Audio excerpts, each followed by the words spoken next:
The human military station was called Outpost Hala. It was a large metal structure floating in orbit around a gas giant, home to 3,000 soldiers, engineers, and support staff. When the drawn warship appeared on their sensors, every alarm on the station went off. Commander Sujin was on duty when the warship approached. She was a tall woman with sharp eyes and gray hair cut short. She had fought in 2 border conflicts and had seen drawn ships before, always from the wrong end of a weapons screen. Drawn warship approaching from Sector 9, her tactical officer reported. Single vessel, battle class. It is not charging weapons. Not charging weapons, Sujin frowned. That was not normal drawn behavior. Drawn ships always charged weapons. It was what they did. No, Commander, and it is broadcasting on open channels, human frequencies. Put it through. Yuna's voice filled the command center of Outpost Hala. Her message played from the beginning. Every person in the room stopped what they were doing and listened. By the time the message ended, the room was completely silent. Sujin was the first to speak. Get me a boarding team, full combat gear, and get medical standing by. The boarding team entered the drawn warship through the main docking port. They expected a fight. They expected traps. They expected the worst. What they found was something they were not prepared for. Every drawn soldier on the ship was sitting or lying down. None of them were armed. None of them resisted. They looked at the human soldiers with their black eyes and did not move. Some of them actually moved away when the humans got close, pressing themselves against walls like children hiding from something in the dark.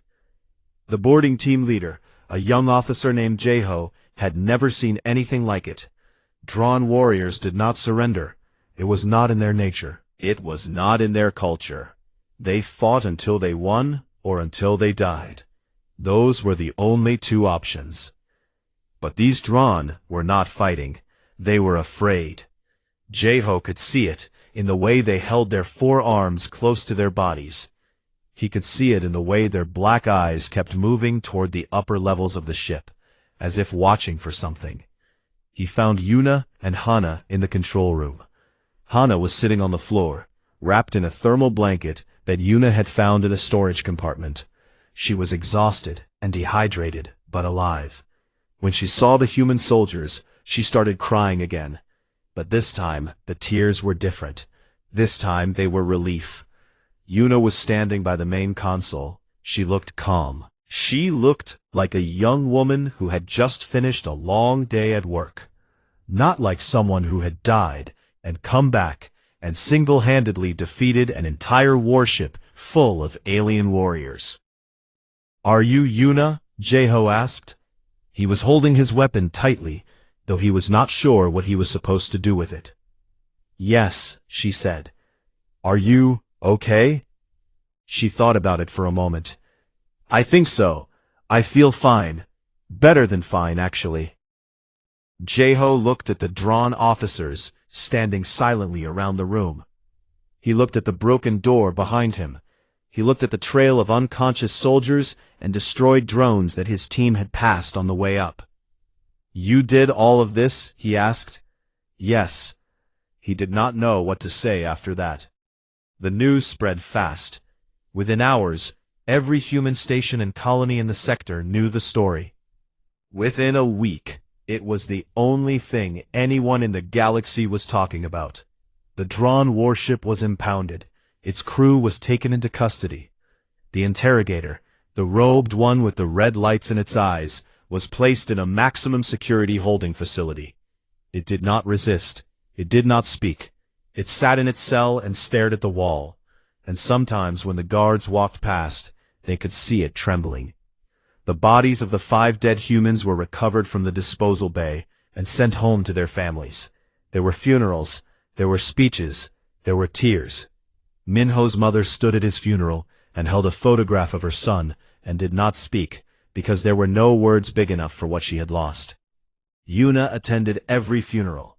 She stood in the back, quiet and still. She did not give speeches. She did not accept praise.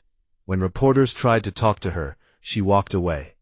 When military officials tried to recruit her, she shook her head. When scientists asked her to come to their laboratories for testing, she agreed, but only on her own terms. The tests took weeks. They scanned her body from the inside out. They took blood samples and tissue samples and ran every test that modern human science could think of. What they found changed everything. The lead researcher, a quiet man named Dahwan, called it the rebirth response. When Yuna's body had been pushed past its absolute limit, past death itself, something had activated inside her DNA. It was a sequence that existed in every human being, buried deep in the genetic code, silent and dormant since the beginning of the species. Nobody had ever known it was there, because nobody had ever triggered it. It was a survival mechanism, the ultimate survival mechanism. When the body died under extreme physical trauma, this hidden code activated. It rebuilt the body from the cellular level up, repairing every damage, strengthening every system, and enhancing every ability far beyond normal human limits. Strength, speed, healing, senses, all of it increased by factors that the scientists could not fully measure, because their instruments were not designed to measure what Yuna had become. The question that everyone asked was simple. Could it happen again? Could another human come back the way Yuna had? The answer, Dowan explained, was yes. In theory, every human carried the same hidden code. The trigger was death through extreme physical trauma. But not every death would activate it. It had to be a specific kind of death, one where the body was pushed slowly and deliberately past every limit. The kind of death that happened on a drawn interrogation table. This information was broadcast across the galaxy, on every channel, in every language. It was a message, and everyone understood what it meant. The Drawn understood it best of all. They had built their empire on fear. They had conquered species by breaking them, by showing them that resistance meant pain, and pain meant death. It was a simple formula that had worked for thousands of years. But now the formula was broken, because now, if they tortured a human to death, that human might come back, and the human who came back would be faster, stronger, and harder to stop than anything the Drawn had ever faced. Every human they killed was a potential weapon they were creating against themselves. Within 3 months, the Drawn pulled their forces back from every border they shared with human territory. Within 6 months, they sent their first ever diplomatic message to a human government. It was short. It said only one thing. We wish to discuss terms of permanent peace. Other species who had been watching humans with mild curiosity or casual dismissal suddenly paid much closer attention. Humans were not the strongest species. They were not the fastest, or the smartest, or the most advanced. But they were the species that would not stay dead. They were the species that came back angry. That changed everything. Yuna did not become a general, or a politician, or a symbol. She went back to studying plants. She requested a transfer to a research station on a quiet moon in a peaceful system, and she spent her days in greenhouses, examining how alien flowers responded to different types of light. Hana transferred to the same station. She worked in communications, managing the station's connection to the rest of the network. Every morning, she and Yuna had breakfast together in the station's small cafeteria. They drank tea and talked about small things. About the weather simulation, about a new species of moss that Yuna had found, about a message Hana had received from her sister on Earth.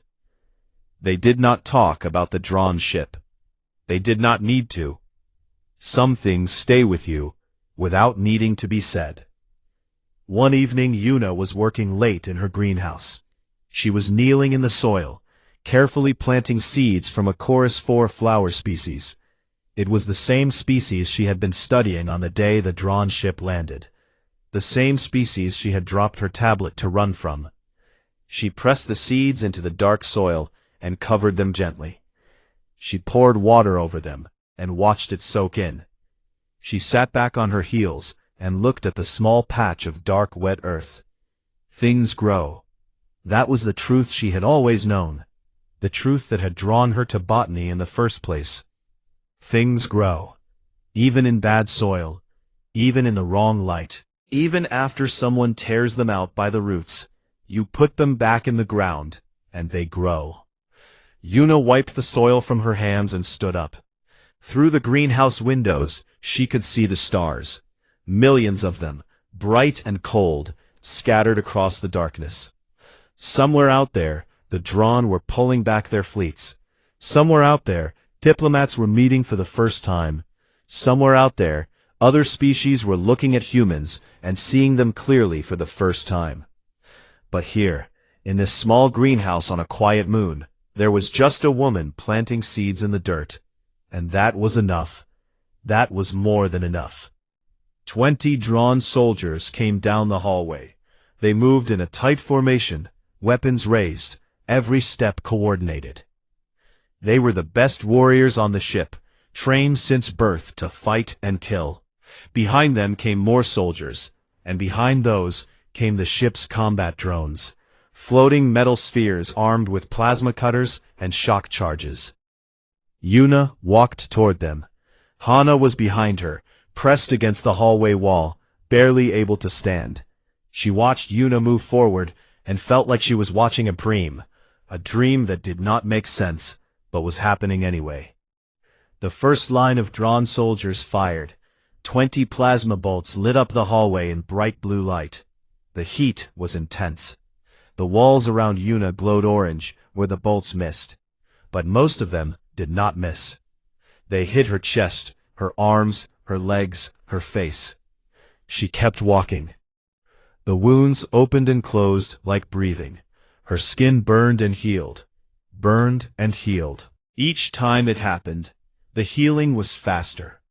Each time, she felt less pain. Her body was learning. It was adapting, changing itself in real time to deal with the damage. She reached the first soldier and moved through the formation like water through rocks. She did not use weapons. She did not need them. She grabbed weapons and crushed them. She pushed soldiers aside with open palms, and they flew backward through the air and hit the walls hard enough to leave dents in the metal. She tore through combat drones with her bare hands, pulling them apart like paper. It was over in less than a minute. 20 of the best Drawn warriors lay scattered across the hallway. Some were unconscious, some were groaning in pain. Some were simply sitting against the walls, staring at nothing, their minds unable to process what had just happened to them. The combat drones were pieces of broken metal on the floor. Yuna was not even breathing hard. Come. We need to find the control room. Hana pushed herself off the wall and followed. Her legs were shaking. She kept looking at the fallen Drawn soldiers as she walked past them. These creatures had destroyed their camp. They had killed their friends, and Yuna had gone through them like they were nothing. Yuna, Hana whispered as they moved through the ship. What happened to you? I died, Yuna said. She said it simply, like she was saying she had missed lunch. And then I woke up, and now I am different. Different how? Hana asked. Yuna was quiet for a moment. Everything is louder, brighter. I can hear the engines of this ship. I can feel the vibrations in the floor. I can smell the different metals in the walls. And I am strong, much stronger than before. How strong? Hana asked. Yuna looked at her hands as they walked. I do not know yet. I have not found the limit. They moved through the ship, following the signs on the walls that Yuna could now read. The Drawn language was written everywhere, and somehow she understood it. Not through any translator. She just understood it, as if the knowledge had been placed directly into her brain. More soldiers came, in groups of 5, 10, 15. The Drawn commander was sending everyone. Each time, Yuna moved through them with the same terrible ease. She was not cruel. She did not kill. She disabled, disarmed, and moved on. But the damage she did was absolute. Every soldier who faced her went down. They reached the control room on the upper level of the ship. The door was the heaviest one yet, reinforced with layers of metal and energy shielding.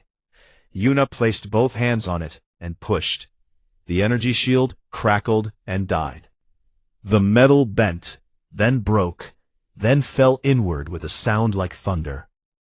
Inside the control room, a dozen drawn officers stood around a central console. And there, at the far end of the room, stood the robed one, the interrogator, the one with the red lights in its eyes. It looked at Yuna and went completely still. For a long, silent moment, they stared at each other. The interrogator had watched her die. It had recorded her time of death. It had noted the exact second her brain activity reached zero. It had filed its report and moved on with its day. And now she was standing in front of it, alive and unharmed, with the wreckage of its army scattered behind her. "Impossible," the interrogator said. The translator made the words sound flat and empty, but Yuna could hear the real emotion behind it. Not just surprise, not just confusion, fear. Deep, honest, absolute fear. "You are dead," it said. "I watched you die." "You did," Yuna said. She walked into the control room. The officers backed away from her. None of them reached for weapons. They had all heard the reports from the hallways. They knew what weapons did to her, which was nothing at all. "And then I came back," she continued, "because that is what humans do. We come back. We always come back." The interrogator's red-lit eyes flickered. "This is not possible. No species in our records has this ability. No known biology supports." "Then update your records," Yuna said. She walked to the central console. The officers moved out of her way like frightened animals. She looked at the console. Buttons and screens and controls, all labeled in drawn language. She understood all of it. She pressed a sequence of buttons. The ship's communication system activated. A channel opened, broadcasting on all frequencies, human and alien alike. "This is Yuna," she said into the console. Her voice was carried across space, bouncing off satellites and relay stations, reaching every ship and station within range. "Researcher Yuna from Camp 7 on Chorus 4. Our camp was attacked by a drawn warship. 6 humans were taken. I am the only survivor. The other 5 are dead." She paused. Her voice did not shake. "The drawn tortured us. They tortured us because they wanted information we did not have. They tortured us because they enjoy causing pain. They killed my friends. They killed Minho. They killed people who studied plants and fixed machines and sent messages home to their families." Hana was standing in the doorway of the control room. Tears were running down her face. "They killed me too," Yuna said. "My heart stopped. My brain shut down. I was dead for 37 minutes. The entire control room was silent. Every drawn officer stood frozen. The interrogator had not moved. And then I came back. I do not know why. But I am standing on this ship right now, and every soldier on this ship is on the floor, and I am sending this message to tell you something." She turned and looked at the interrogator. "Do not touch humans again. Do not come to our worlds. Do not take our people. Because if you kill us, we come back. And when we come back, we are stronger than before. And we remember everything you did." She pressed another button on the console. The ship's engines began to change course. She had programmed new coordinates. The ship was now heading toward the nearest human military station. The interrogator finally spoke. "Where are you taking us?" "To answer for what you did," Yuna said. "They will study me," the interrogator said. "Your military will want to know about drawn technology. They will want our weapons, our ships." "Maybe," Yuna said, "but that is not my concern. My concern was getting my friend out of that room. And I did that." She looked at Hana, who was still crying in the doorway. "I did that," she repeated, more softly. The ship flew on through space, carrying its cargo of defeated soldiers and broken machines toward human territory. In the control room, the Dron stood in silence, unable to move, unable to fight, unable to do anything except wait. And in the middle of it all stood a small woman from Busan who studied plants, who had died on a metal table in a dark room, and who had decided that death was not a good enough reason to stop. It started with her finger, a small movement barely visible in the dark room. Then her hand. Her fingers opened and closed slowly, like a baby learning to grip for the first time. Then her chest moved. One small rise, a pause, another rise. Her lungs were filling with air again. The air was cold and stale, but her body pulled it in like it was the sweetest thing it had ever tasted. Her heart started next, not with a sudden dramatic beat. It was slow and uneven at first, like an old engine trying to start on a cold morning. One beat, a long pause, 2 beats, another pause, then 3, then 4, then a steady rhythm, growing stronger with each second. Yuna's eyes opened. She could not see anything at first. The disposal bay was completely dark. She blinked several times. Slowly, shapes began to appear. The ceiling above her, the walls on either side, the bodies lying next to her on the floor. The movement sent pain shooting through her neck and spine, but it was a different kind of pain than before. Before, on the table, the pain had been empty and meaningless. This pain had a purpose. This pain meant she was alive. She was alive. Yuna lay on the cold floor for a long time, trying to understand what had happened. She remembered the table. She remembered the tools. She remembered the Dron with the red lights in its eyes. She remembered the last wave of pain, the one that had swallowed everything. She remembered dying. She had felt it happen, the moment when her heart stopped, the moment when everything went quiet. There had been no bright light, no tunnel, no voices of dead relatives calling her name. There had been nothing, just silence and darkness, like a television being turned off. And then she had come back. She did not understand how. She did not understand why. All she knew was that she was lying on the floor of a Dron disposal bay, and she was breathing, and her heart was beating, and she was alive when she should not be. Something else was different, too. She could feel it in her body, in her muscles, in her bones. Something had changed while she was dead. The pain from the torture was gone. Not just reduced, gone. Her body felt whole and strong in a way it had never felt before. It was like every cell in her body had been taken apart and put back together in a better way. She sat up slowly. Her muscles responded easily, smoothly. She looked at her hands in the darkness. She could see them clearly, even though there was almost no light in the room. Her eyes had changed too. She could see in the dark now, not perfectly, but much better than before. Yuna stood up. She was steady on her feet. She was not dizzy or weak or confused. She was clear. The fear that had filled her before was still there. But it was quiet now, pushed to the back of her mind by something much larger. She looked at the door of the disposal bay. It was heavy metal, sealed from the outside. She walked to it and placed her hands against it. She pushed. The metal bent under her hands like soft clay. Yuna stopped and looked at her fingers. They were not bigger or different in any visible way. They were the same hands she had always had. Small hands, with short nails, and a scar on her left thumb from a childhood accident. But they had just bent metal that was designed to hold back the pressure of space. She pushed again. The door groaned and bent further. She kept pushing. The hinges screamed. The metal tore. The door fell outward into the hallway with a crash that echoed through the ship. Yuna stepped out into the hallway. The lights were dim. The air still smelled like metal and rot. She was barefoot and wearing the same torn clothes from the research camp. She looked like nothing. She looked like a small, tired, broken girl. But she was not broken. An alarm went off somewhere in the ship. The sound was loud and sharp, a repeating tone that made the walls vibrate. The drone had sensors on every door. They knew the disposal bay had been opened.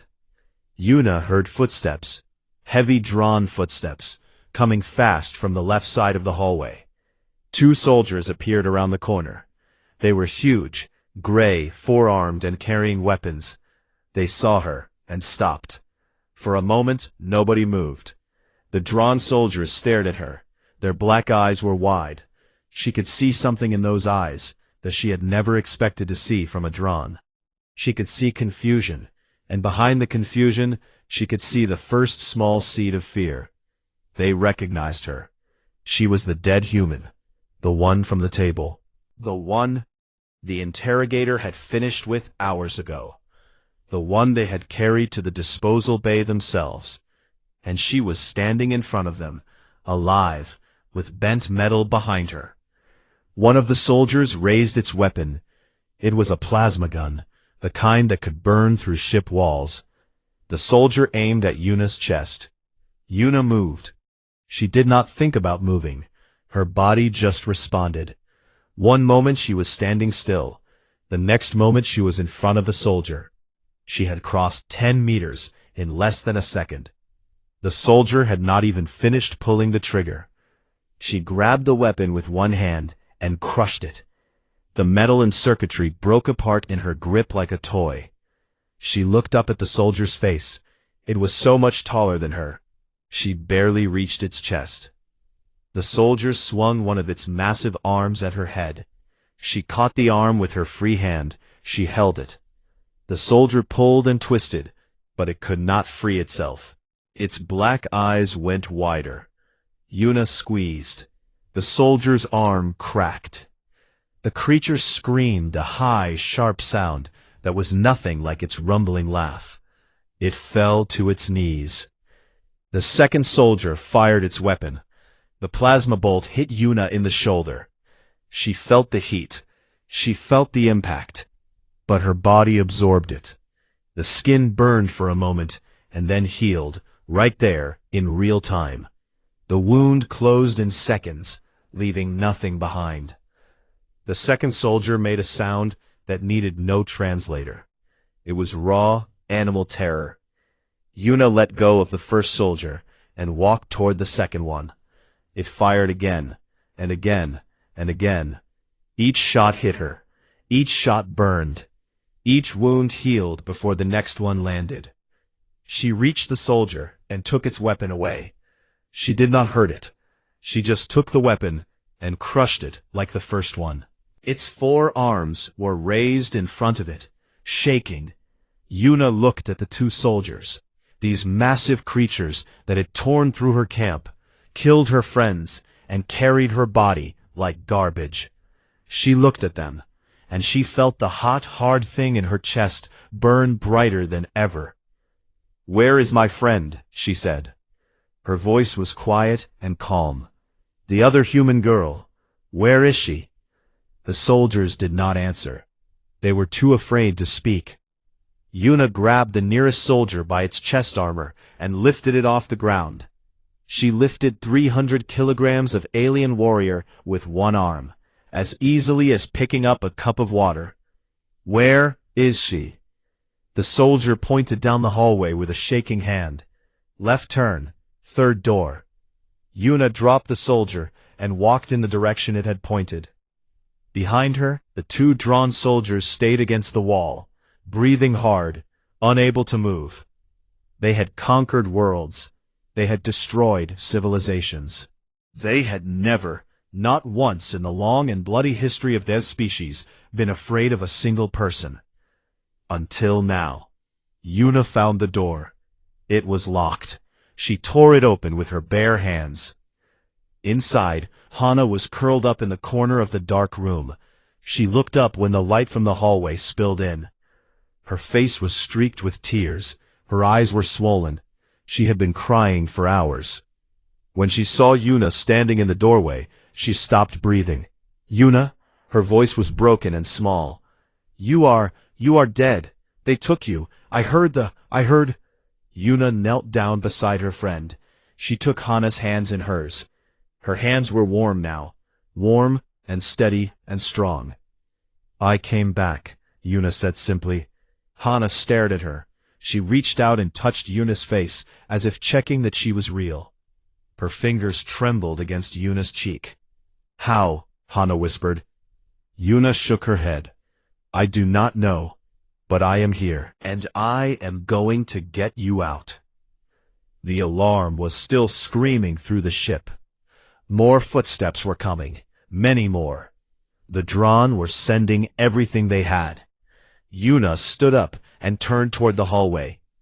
The light behind her cast her shadow long and dark across the floor. She was small. She was barefoot. She was wearing torn clothes. And she was the most dangerous thing on this ship. Stay behind me, she said to Hana. Do not be afraid. She walked out into the hallway to meet whatever was coming. The first thing they did was strap her to the table. The metal was cold against her back. The straps were tight around her wrists, her ankles, her waist, and her neck. She could not move. She could barely breathe. The bright lights above her made her eyes water. The robed Drawn, the one with the red lights in its eyes, walked slowly around the table. It picked up a thin metal tool from the wall. It held the tool in front of Yuna's face so she could see it clearly. This is a nerve reader, it said through the translator. It finds the places in your body where pain is strongest. It is very accurate. Yuna said nothing. Her jaw was tight. Her hands were fists. The Drawn pressed the tool against her arm. At first, she felt nothing. Then it was like fire had been poured into her veins. The pain traveled from her arm to her shoulder to her spine. It was not like anything she had ever felt before. It was not like burning or cutting or breaking. It was something worse. It was pain in its purest form, with nothing else mixed in. She screamed. She could not stop herself. The sound tore out of her throat like something alive. The Drawn pulled the tool away. The pain stopped instantly, like a light being switched off. Yuna gasped for air. Her body was covered in sweat. Tears ran down the sides of her face and into her ears.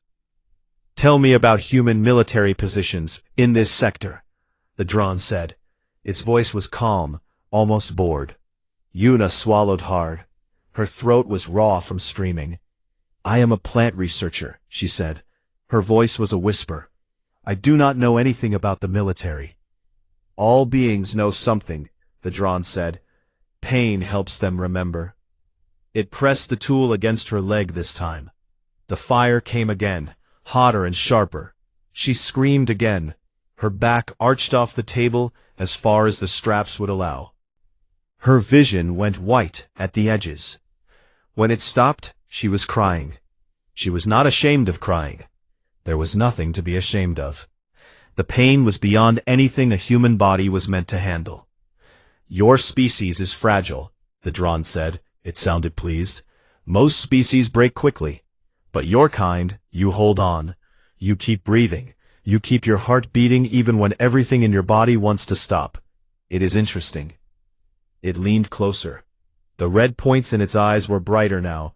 It makes the process last longer. That is good for my research.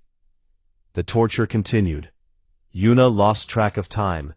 Minutes felt like hours. The Drawn used different tools on different parts of her body. Some caused heat. Some caused cold so deep it felt like her bones were freezing. Some caused pressure, like being crushed slowly from the inside. Between each session, the Drawn asked questions. Military positions, weapon systems, fleet locations. Yuna did not know the answers to any of them. She was a botanist. She studied leaves and roots, and the way alien flowers turned toward strange suns. But even if she had known the answers, she would not have given them. She understood that now. The small, hot thing in her chest had a name. It was not bravery. It was not anger. It was something older than both of those things. It was stubbornness. It was the same thing that made her grandmother wake up at 4 in the morning every day for 60 years to make food for her family. It was the same thing that made her father work 2 jobs so she could go to university. It was not dramatic. It was not beautiful. It was just a refusal to give in. The Drawn did not understand this. It had studied many species. It had broken thousands of beings on tables, just like this one. It knew exactly how much pain a body could take before the mind gave up. But this human girl kept saying the same thing. I do not know. I have nothing to tell you. I am just a plant researcher. After what felt like an eternity, the Drawn stopped. It stood back from the table and looked at Yuna. She was barely conscious. Her body was trembling. Her lips were cracked and dry. Her skin was pale gray. Your body is failing, the Drawn said. It said this the way a mechanic might talk about a broken engine. There was no emotion in its voice. Your heart rate is dropping. Your blood pressure is low. You are dying. Yuna heard the words from very far away. She was floating somewhere above the pain now. Her body hurt, but the hurt felt distant, like it was happening to someone else, in another room. Last chance, human, the Drawn said. Tell me something useful, and I will let you die quickly. Stay silent, and I will make your last moments very unpleasant. It took all the strength she had left. She looked at the Drawn, with its red-black eyes and its gray skin, and its dark robe. She looked at the tools on the wall, and the stains on the floor. She thought about Hana, alone in that small room, waiting and afraid. She thought about Teho, lying on the ground outside the camp. She thought about Minho, and the others who had not come back. She thought about her mother in Busan, who was probably making dinner right now, not knowing that her daughter was dying on a table in a dark ship on a planet far from home.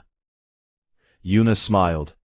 It was a small, broken smile, but it was real. My name is Yuna, she said. Her voice was barely a sound. I study plants, and you can go to hell. The Drawn stared at her for a long moment. Then it made a sound, a sharp hiss that the translator did not convert. It picked up another tool from the wall. This one was larger, and glowed with a pale blue light. As you wish, it said. The pain that followed was beyond description. It was beyond screaming. It was beyond thought. It was a white emptiness that swallowed everything, every memory, every feeling, every part of who she was. And then it was over. Yuna's heart stopped at exactly 14:32 ship time. Her breathing stopped 3 seconds later. Her brain activity dropped to 0 over the following 11 seconds. She was dead.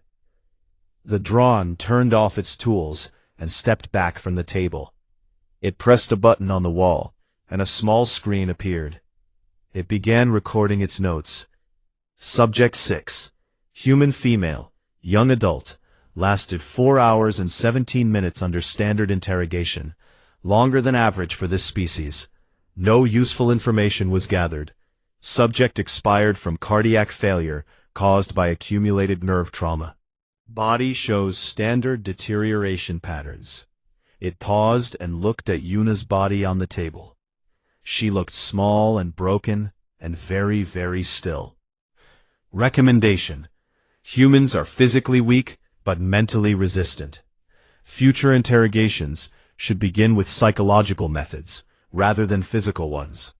Their attachment to each other may be a more effective point of pressure than direct pain.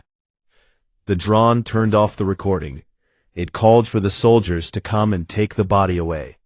This was routine. They would put her body in the disposal bay with the others and eject it into space before the ship left orbit. The soldiers came in. 2 of them unstrapped Yuna from the table and lifted her body. One of them carried her over its shoulder like a sack of grain. They walked down the hallway toward the disposal bay. They did not hurry. There was no reason to hurry. Dead things do not go anywhere. They put her body on the floor of the disposal bay next to the others. 5 human bodies in a cold, dark room. The soldiers walked out. The door closed. Everything was quiet. 37 minutes began to count down. And somewhere inside Yuna's body, in the deepest, smallest, most hidden part of her cells, something was happening. Something that no alien species in the entire galaxy had ever seen before. Something that the Dron, with all their tools and all their knowledge, had never imagined was possible. The human body is a remarkable thing. It does not give up easily. Even in death, it fights. The cells remember what they were supposed to do.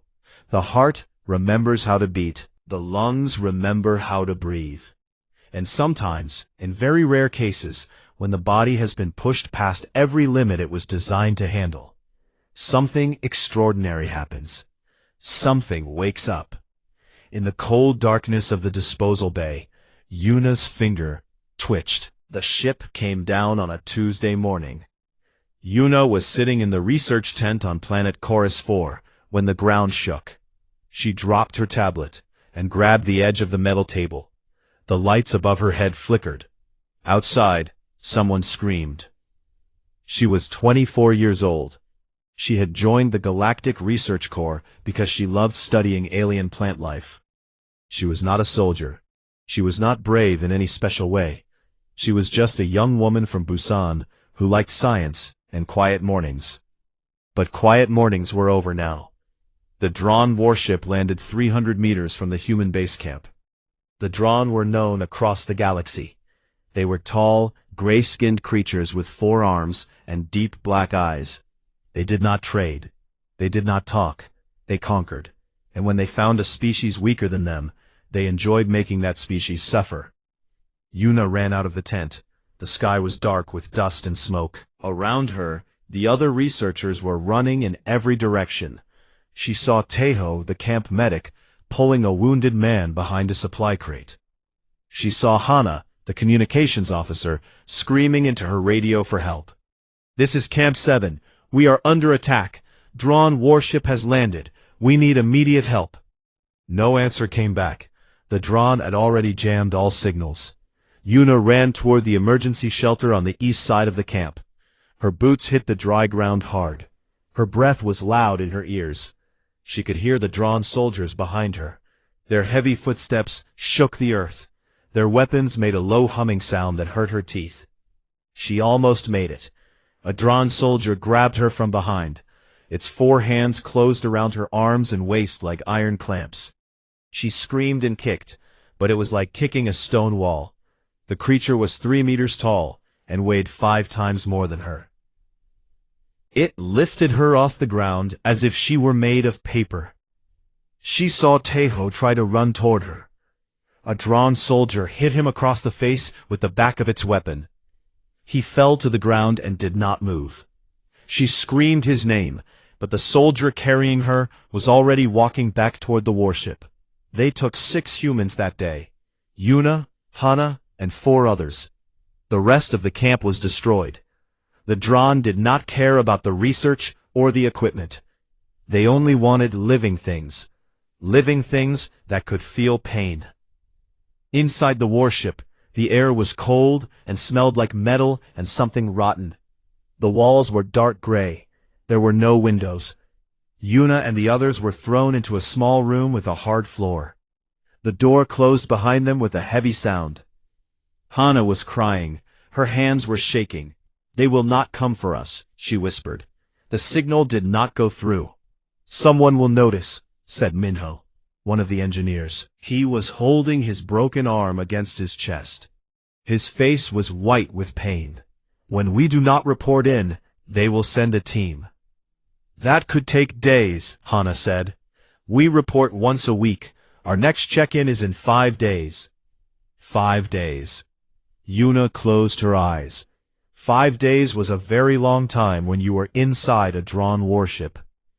The Dron came for the first human 3 hours later. They took Minho.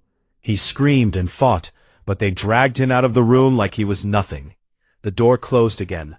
Through the walls they could hear sounds, terrible sounds, sounds that no person should ever have to hear. Minho did not come back. They took the next person 4 hours after that, and the next one 2 hours later. Each time the screaming started. Each time it eventually stopped. Each time, nobody came back.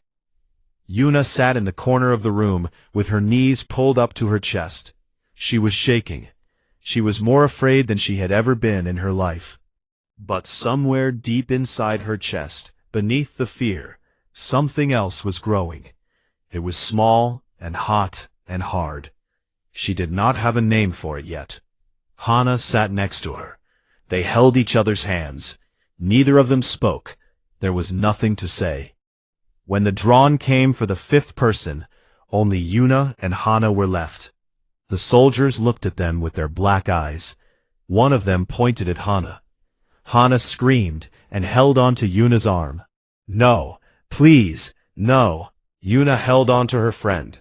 She looked up at the drawn soldier and said, "Take me instead." The words came out before she could think about them. She did not know why she said them. She was not brave. She was not a hero.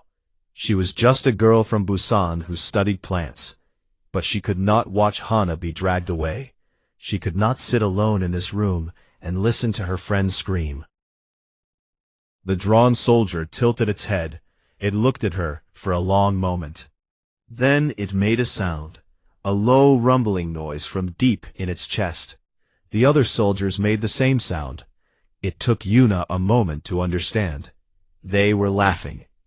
The soldier reached down and grabbed Yuna by the arm. Its grip was so tight, she felt her bones bend. It pulled her to her feet and dragged her toward the door. "Yuna!" Hana screamed behind her. "Yuna, no!" Yuna looked back at her friend. She tried to smile, but her lips were shaking too much. "It is okay," she said. "It will be okay." She did not believe her own words, but she said them anyway.